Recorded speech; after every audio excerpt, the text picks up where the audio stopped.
So you're stuck with the angry white men. And the source of that is quite real. They have every reason to be angry. There's a lot to be angry about. But here I don't quite agree with the last speaker. I don't think people know what to be angry about. What has been created by this half-century of massive corporate propaganda is what's called anti-politics. So anything that goes wrong, you blame the government.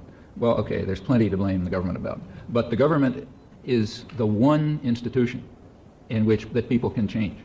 It's the one institution you can affect by participation without institutional change, right? That's exactly why all the anger and fear is directed against the government. The government has a defect. It's potentially democratic.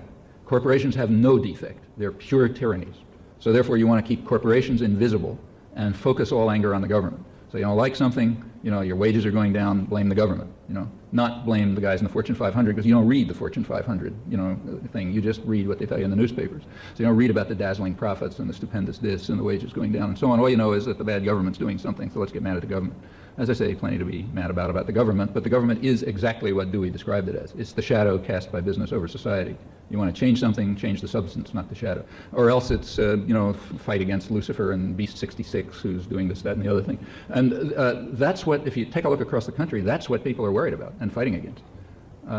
Aliens, the devil, the UN forces, the Federal Reserve, everything except what's real, namely private tyranny, private corporate power, the guys who are listed in the Fortune 500. Well, that's an achievement. That's a propaganda achievement. And while the anger and the fear is real and it's based on something, and you got to sympathize with it because it is real.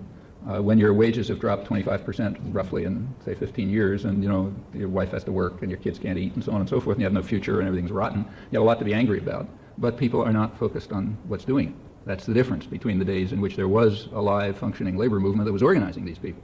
Exactly these people to work together to change things.